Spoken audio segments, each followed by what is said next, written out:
The iPhone 11 and 11 Pro Max were released yesterday, and I took a poll and you guys wanted me to talk about this upcoming release from the standpoint of a Xiaomi Android enthusiast. Hey, my name is Mitchell. Let's just hop into this.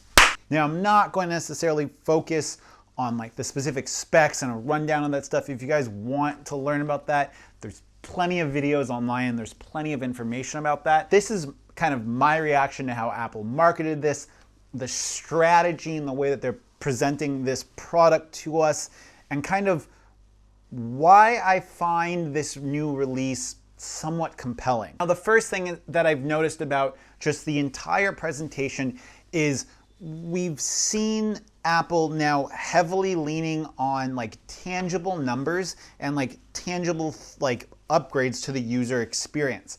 When we compare this stuff to how Android manufacturers are now trying to find new ways to get people to buy new Android phones, we can see that Apple is kind of putting their own spin on this.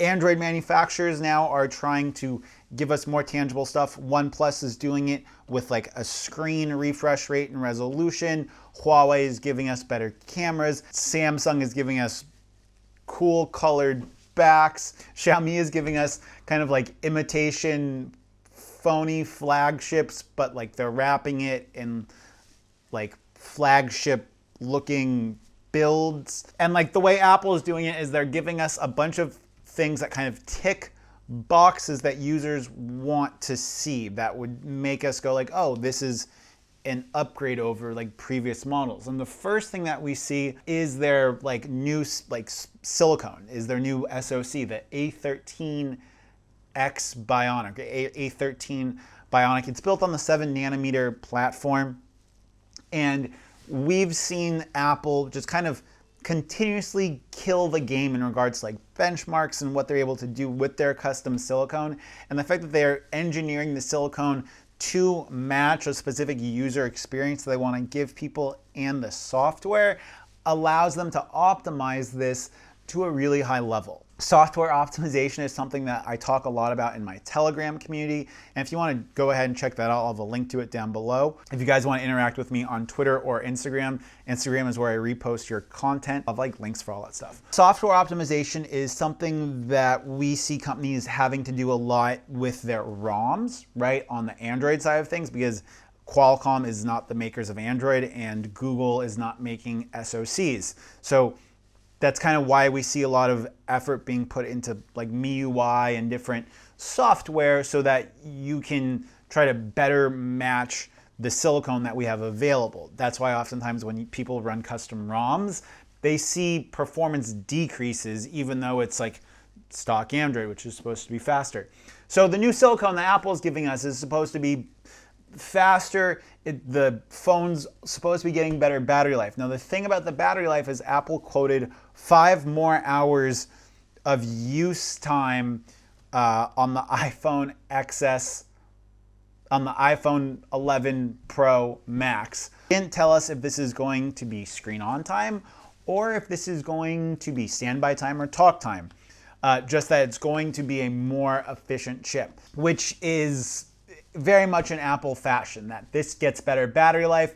It's a big upgrade, and that's a good reason to buy it. Next is the cameras, and the cameras are where we see a lot of Android manufacturers kind of trying to push development so that people have like a tangible way. Oh, this new phone has 3 cameras, and look, I can take a picture with my old phone and a picture with my new phone, and then I look at them side by side, and the new phone is better. And that is something that Apple has leaned heavily upon with the release of this. In fact, most of the time at the Apple keynote was spent talking about the cameras, and it was talking about a couple of different things. The first was the 4K 60 on all cameras.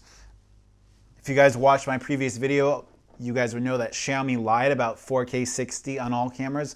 The K20 Pro doesn't actually give you 4K 60 on all 3 cameras. Link to that video up here. But that Apple is giving you 4K 60 with stabilization on all the cameras.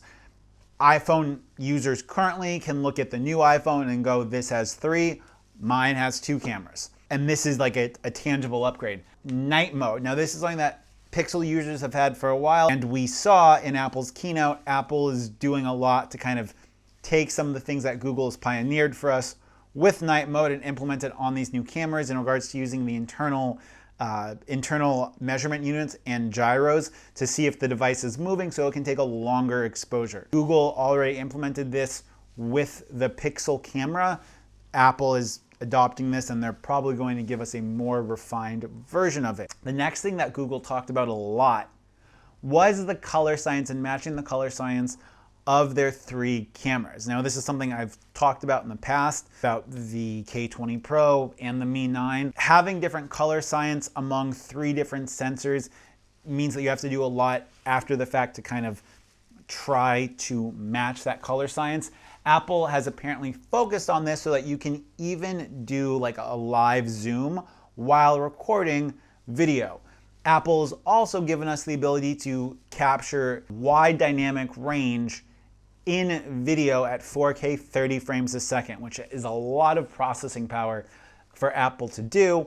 But then again, this is also enabled by the new chip. And this is a tangible benefit because current iPhone users can see the new iPhone being able to zoom in while doing video and capture that high dynamic range stuff. So again, Apple is trying to convince current iPhone users this camera is enough of a reason for you to switch. Next one is the screen. Now on the regular iPhone with the LCD screen, we're not seeing a resolution bump, but we're seeing a considerable bump in max brightness.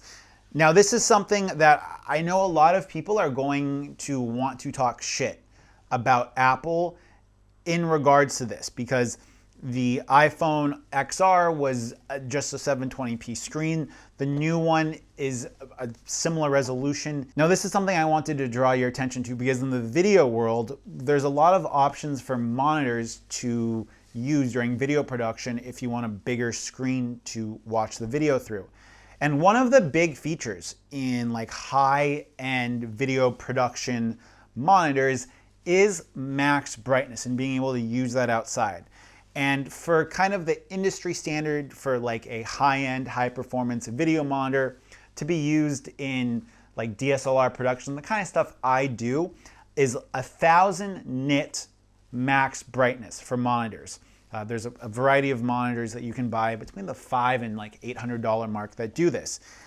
And with the iPhone 11, just the base model, we're having a max brightness of 1200 nits.